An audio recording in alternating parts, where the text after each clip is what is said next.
Good morning. Yeah, it works. There we go. It's good to see everyone. We're glad you're here. Welcome to the Center for Spiritual Living Midtown. We are a place where you are loved, appreciated, and recognized for who you are, and honored in that way and in that place.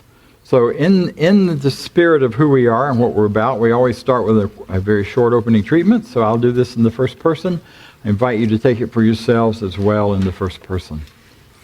There is but one power, and one power is enough. It is all there is. All that exists in this universe and every universe is formed in that power, out of that power, from that power, and that power is best known as love. It is best known as joy. It is best known as peace and truth. So that power is present with us today in wisdom and in clarity and in love and support. So as we come together today, we acknowledge the presence within each of us of those qualities of the Spirit. We embody them, we bring them forward, we let life unfold in us and through us in that rich and wonderful way. Knowing this is so, I can release this treatment, letting it be, and so it is. Wonderful. And as I say, we are a welcoming community. We are a celebratory community. Sometimes our celebrating is quiet, and sometimes it's noisy. If you just came in, you may have noticed out there in the front, it was pretty noisy, which is a pretty wonderful thing. It's not hard to do in that echo chamber. So we like it. We like it a lot. Life is about celebration. Life is about finding the good and bringing more and more of it into the world through us and as each of us. You know, we are a place that celebrates you for who you are, whether you're gay, straight, green, purple, yellow, whatever your way you're showing up in life. It is the right way for you, and therefore we can only celebrate it because you're showing up as God, as Spirit, in a particular way. And as a community, we come together to celebrate that in all of its aspects, with no limitations on it whatsoever. So in line with that, and as part of who we are, would invite you to join me in declaring with me what we believe. You may stand if you would like. You may also sit if you prefer. And this is it. I believe in one God, an absolute power, and first cause to all things. I believe that this power is perfect love, and it creates out of a desire to express love.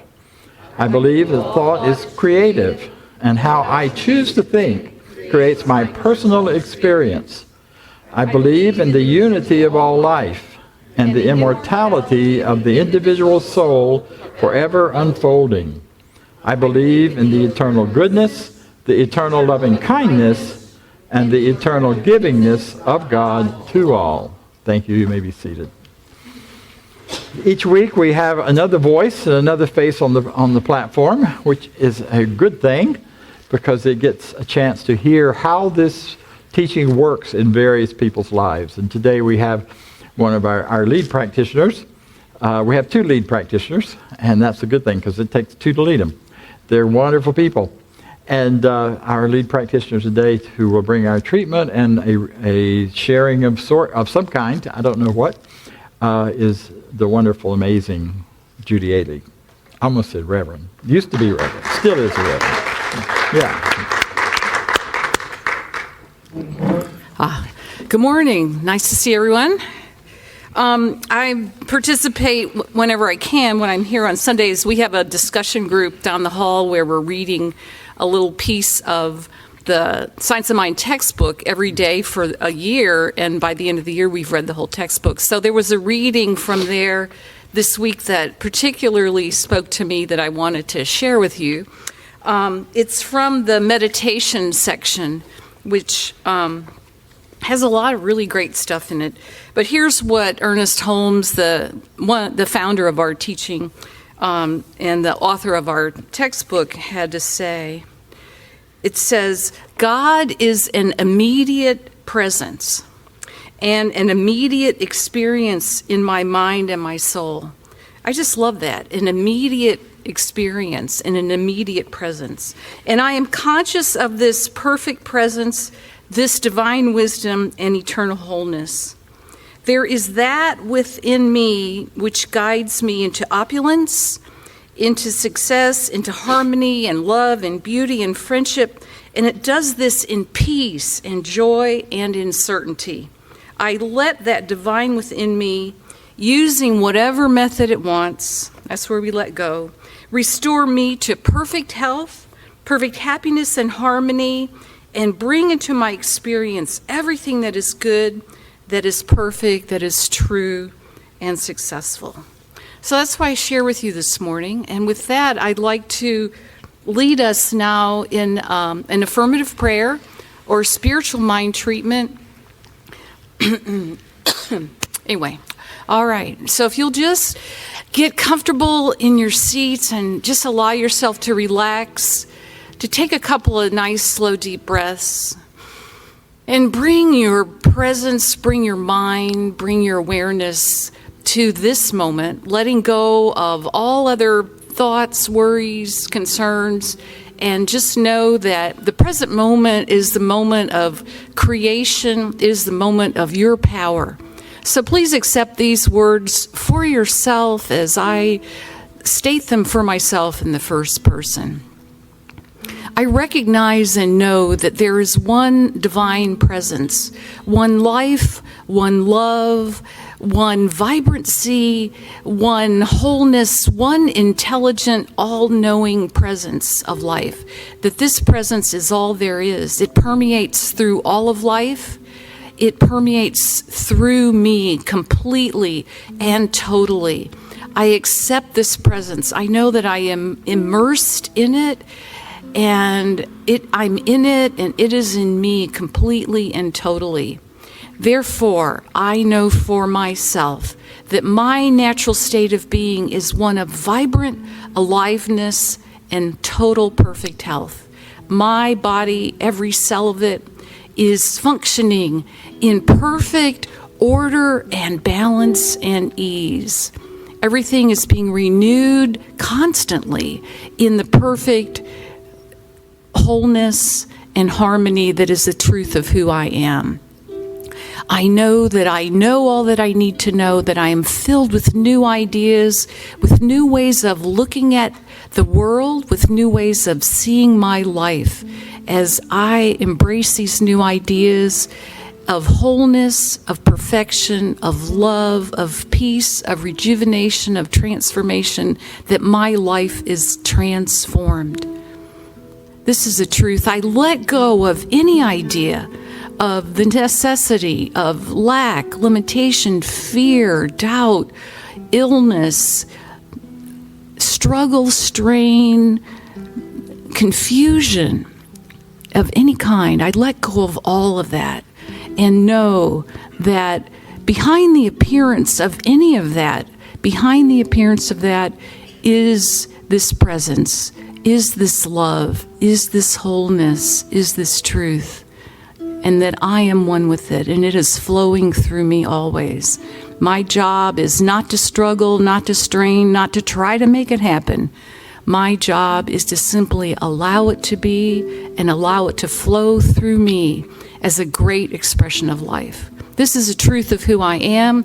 This is a truth of every person here, right now. And I know that words are powerful. Ideas are powerful.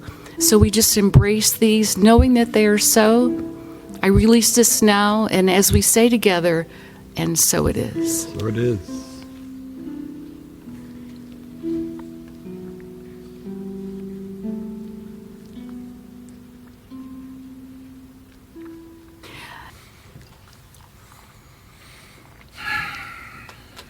So a lady rushed out of the airport, totally exhausted, ready to go home, get to her house, jumped in the nearest cab, and she had a little trouble jumping in to start with because she had to wait the cabbie up to get in. And he kind of roused and let her in, and she gave him her address, and he seemed to be sort of nodding a little bit, and she wasn't sure if he even heard her. And so she thought, I need to do something to keep this guy awake, because I want to get home. And so he said something as he's pulling out about how tired he was. And she says, yeah, I hear you. this must be a hard job working as a cab driver. And he said, well, yeah, it is. It's 16-hour days. It's an awful lot. She said, wow, how is that really for you? Decided that in spite of her fatigue, he was behind the wheel, so she wanted to keep him talking.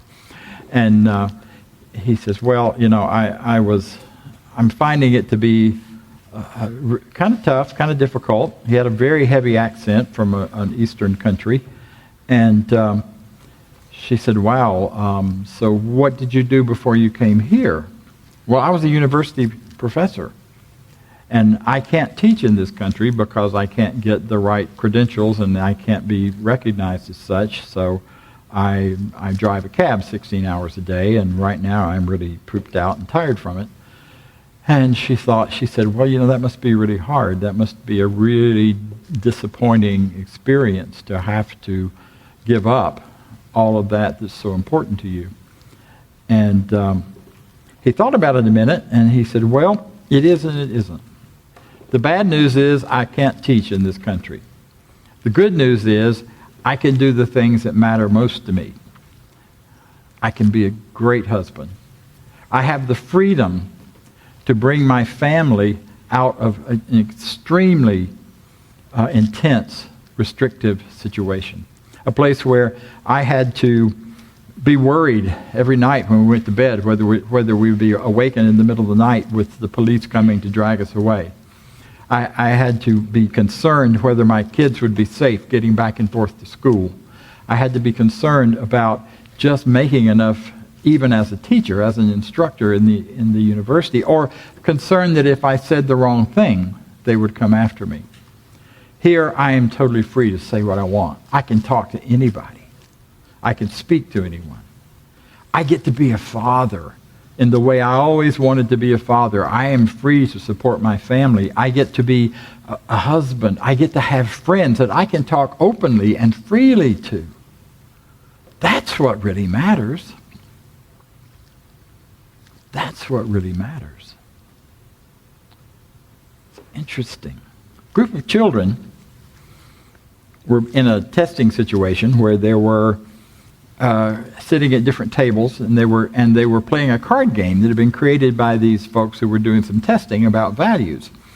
And so they filled out the cards, or the cards had already been filled out, and they said things like janitor for jobs, janitor, CEO, athlete, professional athlete, mastermind, think tank, computer operator,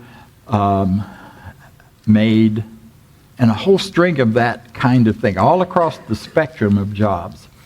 And part of the game was they dealt the cards to everyone. They also had cards in there about relationships, single, married, kids, all of that. So as each of these were children about 8 years old, when they all got their cards and they looked at their hand, most of them were quite unhappy. I don't want to have this deck of cards. I don't want to have this hand of cards. I don't want to be a janitor. Nothing wrong with being a janitor, but I don't want to be it. Nothing wrong with this or that or the other, but I don't want to be it. They were very unhappy and very uncomfortable, and they had a fit. Can we do this again? Because they all wanted to give back the cards that didn't match what they wanted. And the tester said, of course. So they did it again. And this time, different people were unhappy because they got those things dealt to them that they didn't want and they didn't like and they didn't think should be theirs. And they were most unhappy. Well, this just isn't fair. Some of us get it, some of us didn't, but what about everyone else? So then the third round of dealing the cards, they dealt blank cards. And they said, so you create the cards that you want. And kids created amazing cards. They created cards that had very wonderful ideas for what they wanted to be, what they wanted to do, how they wanted to live. Some of them wanted to make major changes in the world by being available and supporting various groups of people who had needs and who they thought they might be able to help. They wanted to love more people. They wanted to do more things. And what turned out, what they discovered, and which wasn't too big a surprise, was that when people got to choose, when these children got to choose things that they valued, things that mattered to them, when they got to choose those as their life, they were quite happy and quite joyful and quite easy and quite creative in how that would look and what that would be.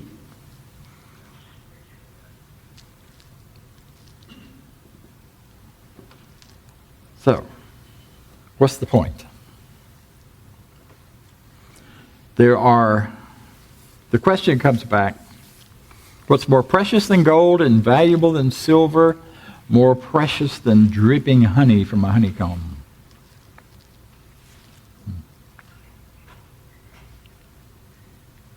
The people who study values say that we choose our values, or we make our choices according to our values. I'll get it right in a minute. In other words, those things that really matter most to us are how we choose.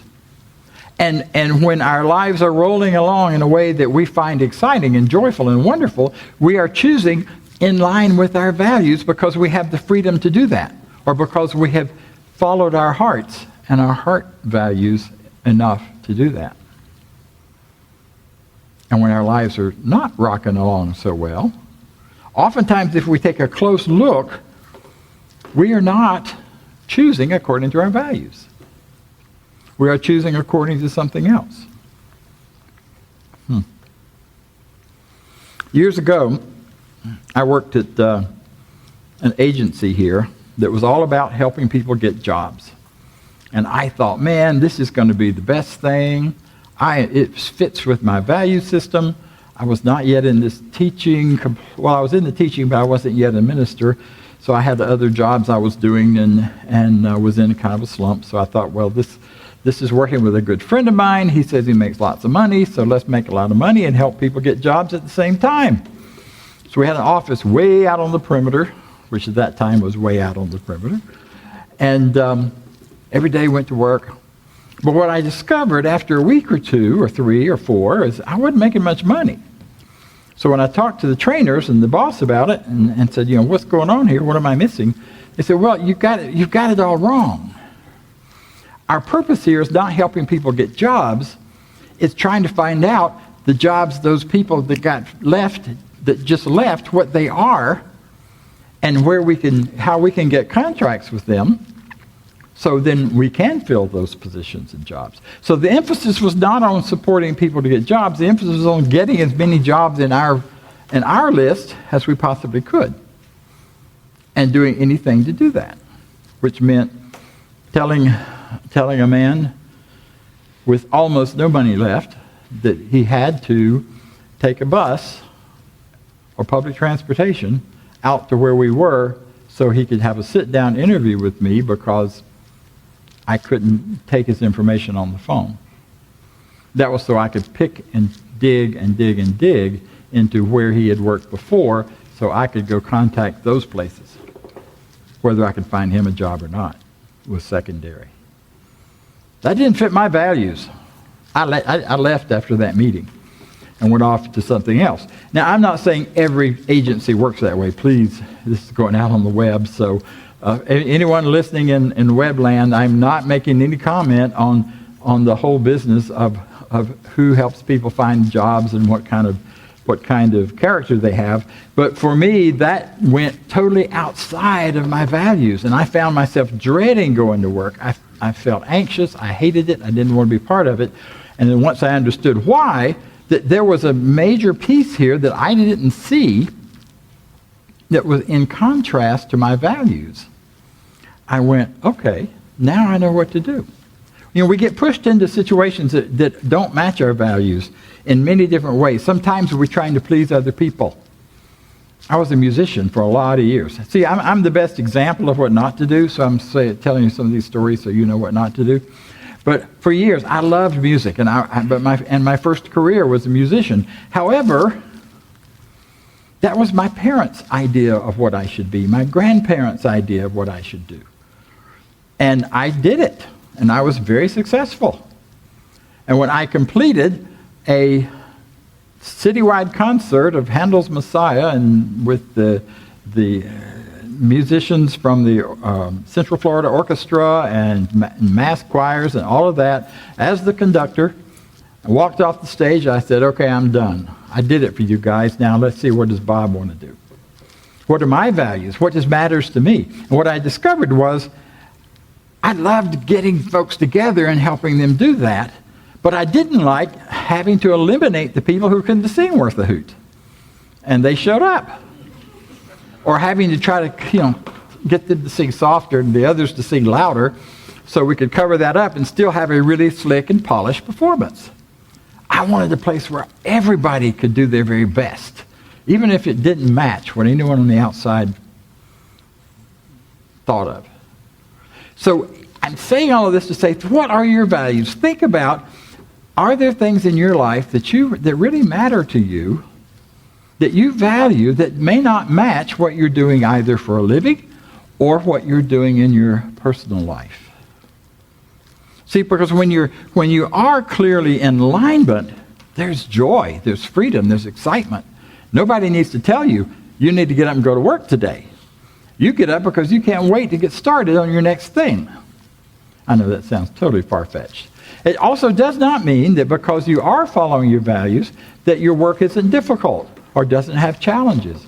It means that the challenges are secondary, get off the squeaky boards, are secondary to the joy of doing it, the feeling that you're following something meaningful, something you need to be doing in your life, that you should be doing in your life. Because see, when you are clear, one of the things we talk about in this teaching all the time is that it manifests according to our beliefs, right? It manifests according to what we want, what we know, not what we want, but what we know we deserve, what we know is true for us. And when that is in place, it almost doesn't matter what the form it takes is. Like that taxi driver. When he got clear about what was most important to him, family, freedom, the ability to interact and share ideas and disagree and be okay. When that became clear, it didn't matter that he was driving a cab. It didn't matter what the external form that put food and money in his pocket and food on his table. What mattered was it gave him that place where he could exercise that freedom. So as we're thinking about values today, think about what are those things. One more Bob story, and then I promise I'll free you up of that. 2000, I was on a walkabout across the country, just kind of following my nose. Ran out of money and decided a great place to stop was the Grand Canyon because I could probably get a job there, and sure enough I did. I got a job there. It was in a break between my ministries. I had done a center in Tampa and was on my way to a center in California. I didn't know that at the time, but I was. And so I went to work. I went in. I talked to them at the employment office, and they said, well, this is the Grand Canyon. We have PhDs cleaning toilets. So if you want to be at the Grand Canyon, that's fine, but you'll have to do whatever we can find for you to do that will pay you so you can be here. And I'm like, okay, I want to spend some time here. I'm happy to do that, because you couldn't spend more than 2 weeks without either a job or a permanent position there of some kind. And so they put me to work at the front of the steakhouse. If you've ever been to the south rim of the Grand Canyon, you know the Arizona Steakhouse sits right on the edge. I could stand at my desk every night and watch the sunset over the Grand Canyon. Don't get much better than that, right? I dealt with angry, frustrated, tired, worn out tourists every night, all night. We had a waiting list situation. It wasn't a situation where people could make reservations. They had to come get on the list, and then they could wander around the edge of the canyon. And I would call them on the little buzzers whenever their table was ready. Sometimes they'd wait 2 hours to get the best steak dinner, the second best steak dinner in Arizona. So, we went through all of that. I was very clear in my mind at that point that this teaching is what I'm about. Very clear that this teaching has to do with my ability and freedom to share the truth with whoever will listen. About 2 weeks into my time there, we were at the staff dinner table in the staff dining room, and a couple of young men from Slovakia were sitting across from me, and in their heavy accents, they were saying things about the universe and things about cosmos and things about consciousness.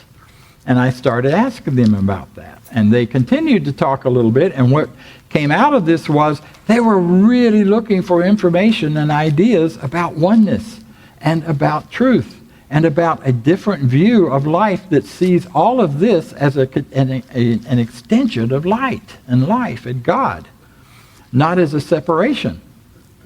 And I went, okay, how about we meet tonight after work, because we all worked until 11 o'clock at night. Let's meet tonight after work, sit out on the edge of the Grand Canyon, and we'll talk about these things. Well, I did. There were about 6 of them showed up. Next night, there were 30. Word spread among the young adults who were part of that whole group that were passing through on special visas from other countries. I spent that summer teaching science of mind to young men and men from all over the world with no pay. I got paid by the steakhouse, not by them.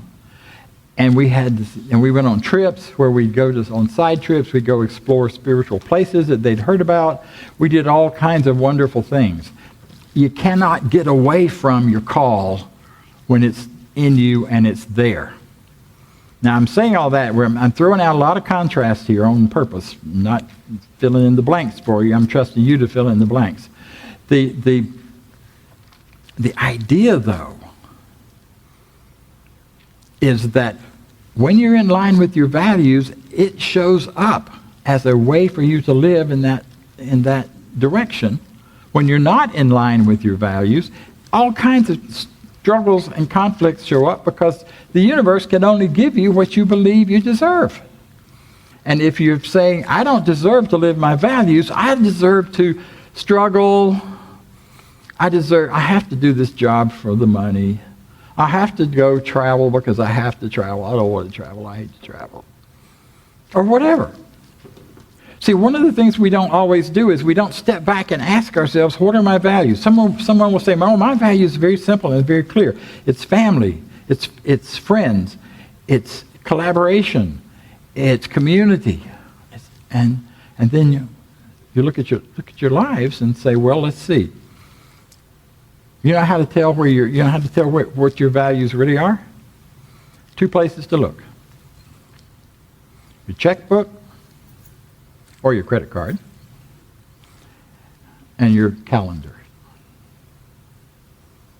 And I challenge you to spend some time looking at your checkbook and your calendar and comparing it to what you say your values are. Hopefully you'll find out that they're in alignment. But you may find out that they're not. You may find out that all of that thought in your mind and what you're saying about what you value isn't matched in what you're doing and what you're demonstrating that you value. And if it isn't, you have 2 choices. 2 choices. You can choose to recognize that what you're doing is what you really value rather than what you're saying, and then change what you're saying. Sometimes we say we value certain things because we think we're supposed to. You know? You may say that you value travel and excitement and adventure and all of that, and yet you can't wait to get home and just relax and be with your family. Decide where the rub is, where the difference is. I can't do that for you.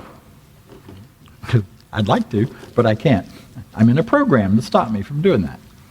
I encourage you, though, to spend some time with that, to think about it. This week, take a look, do an assessment of how you spend your money and how you spend your time, and measure that against what really matters to you. What do you value most? What do you value most? Someone tried to catch Robert Fulghum, the author of Everything I Needed to Know I Learned in Kindergarten, and other books. He mostly writes about simplicity and living according to basic, simple values and how to go forward with that. And this particular person, a reporter, had hoped to catch him in saying something different, because obviously Robert has made a lot of money doing what he does, and he thought, I bet he lives so differently from what he writes about.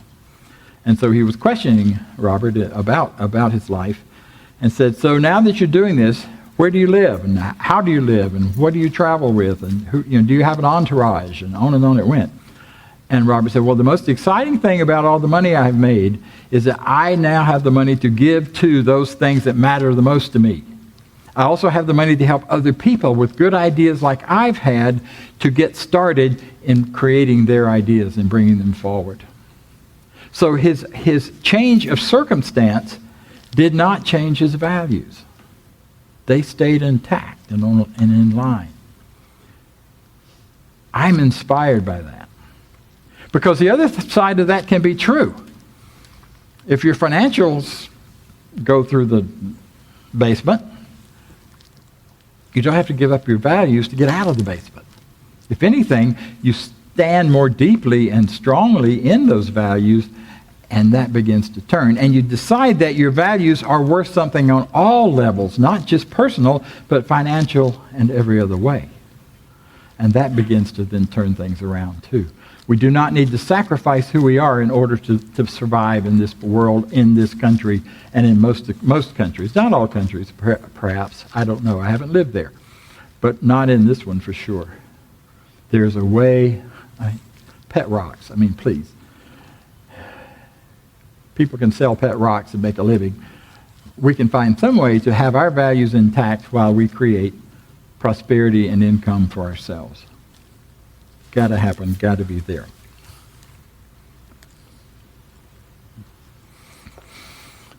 So, what's the point of all this? What's more precious than gold? That, by the way, comes from Psalms 19, where it says what's more precious than gold is the Word. Is the word of the Lord, the law of the Lord, and Lord simply means law. Lord simply means that which rules our lives. It is that which rules our lives is more precious than gold, and what rules our lives is what we believe in and what we value. What is more precious than gold, more valuable than silver, and richer than dripping honey. As a sugar addict, I love that one.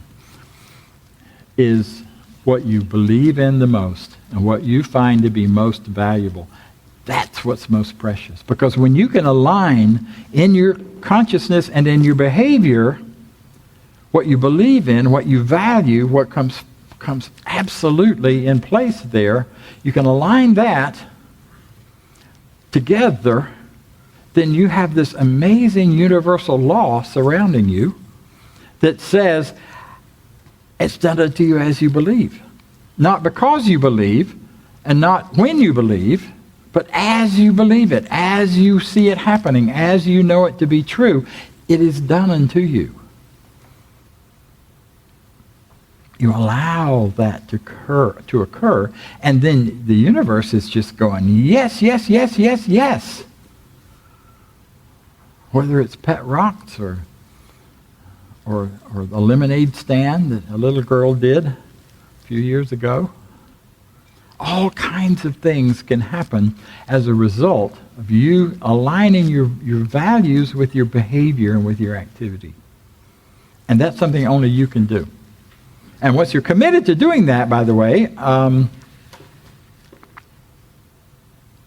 look out. Because when you're off track, that same part of you that says, I want to be on track, it's going to yell at you really, really, really loud and not like it. One of the things that Dr. Holmes says in the Science of Mind textbook is that when you've been in this teaching for a while and you really come to understand that that your thoughts have power. Change your thinking, change your life. That when you bring those things into place and those changes happen, it's rich and wonderful. But you don't have the luxury of going back to your old way of thinking. Because as soon as you do that, it gets really bad really quick. You can't fall back into, oh, well, poor is me. I had all this riches and wonder until last year, and then now I don't have anything. And universe says, yes, just as loudly as it did before, only now it's saying yes to what you don't believe, what you don't want to be true. So we get both the joy of staying on track and using this great power on our behalf and on behalf of those we love and care about, but we also get to have the consequences of it working so well for us. That can be a surprise, too. So this is a closing talk for a series have been doing now on reimagining your call, reimagining your purpose. And the three elements of that are becoming really clear about what are your gifts, then giving them with great passion, finding out what you're really passionate about. What excites you? Last week after the celebration, we did a little workshop and people got to look at and dig into a little bit. What is it that you're most passionate about? What do you care most about? What gets you up in the morning? What fires you up?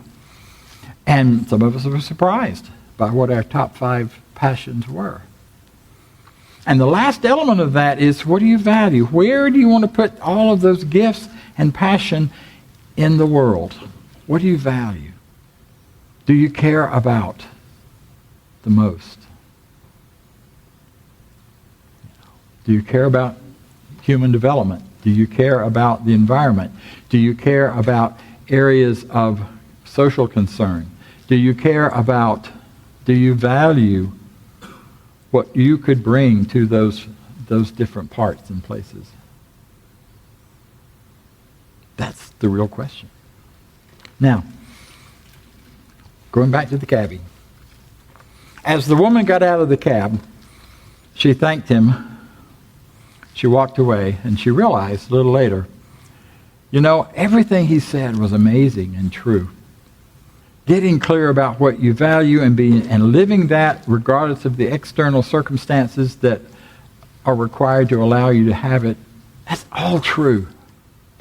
But one thing he said wasn't true. He said, I'm not a teacher in this country. He was her teacher that day. And he's our teacher today. And for that, we're grateful. Because you're wonderful, and so am I, and so it is. Thank you. Thank you.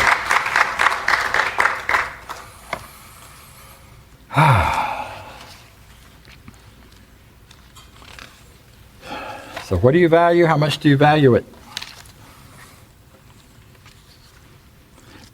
Do we value this? How much do we value it? Worth more than a cup of coffee. Worth a lot more than a cup of coffee. It is to me. And I'll be standing here doing this or standing somewhere doing it no matter what. So think about that. Think about that as you give to this and as you participate in this flow of prosperity that it comes to you and comes back to us. How much is it worth to you to have a place to explore these ideas and then support us in our vision and mission to bring about these ideas and this truth in this place? And I know you do. You're a very generous congregation. You folks here are giving way more than a cup of coffee, and I'm way grateful for that. So please don't do any guilt around this. That's not my intention. But my intention is to say thank you to you who are, and thank you to anyone who stretches that just a wee bit. So join me, if you will, in the affirmation of prosperity. I live in a universe of abundance. As I freely and joyfully give, I join in the divine flow, and all that I share with life returns to me, multiplied abundantly, and so it is. Thank you. We have some announcements. Not many, but important ones. First of all, I want to tell you that we still have Prayer Works Prayer Works every Monday night, and it's a phone call, it's a phone number. There are flyers out front about it on the table on your right as you're going out. Also, the adult study is every Sunday at 10 o'clock. That is where we look at the Science of Mind textbook and its meaning in our lives as we read it through the week and through the year. We're going to get through the whole thing. So I invite you to and encourage you to come and enjoy that lively discussion.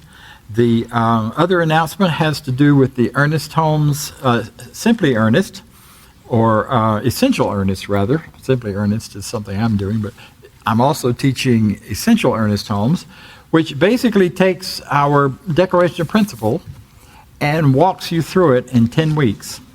We will be digging into the meanings of these teachings, as well as how do we apply them, what difference does it make in choosing our values and choosing our gifts and finding out who and what we are and how we live more effectively and freely and abundantly. So if you are at all interested in the classes, they happen on Tuesday nights. It starts on the 10th of September. I say Tuesday night. It's also Tuesday at 10 in the morning for those who want to do a face-to-face and are free to do that at 10. We will be meeting over on Bishop Street from 10 to 12 in person. At night from 7 to 9, we will be meeting online. So it's if you've not done an online class, don't sign off on it don't back off of it too quickly. It's amazing how we can build community, we can connect with each other and live really well and have a wonderful community experience with this online teaching, online class. So you'll get to see all of the students in your space. Some people took a class in that style last quarter, so talk to them if you're curious or wonder about it. The cost on that is $170 for the 10 weeks. That's $17 a week for a class for 2 hours, and I encourage you to sign up. There are also flyers about to give you all the details on the right side on that table. There is a sign-up list. If you already know you want to take this class, you can sign up on that list, and we will be in touch with you to help you get registered and that sort of thing. So if you're interested, feel free to talk to me. Let's get this thing rolling. This is where it makes the difference. You can hear me and we can talk a lot, but until you dig into the work on your own in class, oftentimes it just doesn't quite get there. But with that, you get to ask your questions and go through understanding even more deeply. So I encourage you to do that. A lot of thank yous today. Thank you, volunteers who make this happen. It's amazing the behind-the-scenes stuff that goes on week after week after week. People show up, they take care of it. The setup, the opening of the doors, the getting everything ready for you and for us so that when we get here, sound folks who take care of the sound and the sound equipment. We have practitioners who are volunteers but who are also part of our spiritual staff, and they are available to you to work with you and to work with these ideas in a greater way, to do affirmative prayer with you, to do spiritual mind treatment in order to expand and grow that which is what you want to do. So practitioners, are you here? Please stand so we can see who you are and recognize you.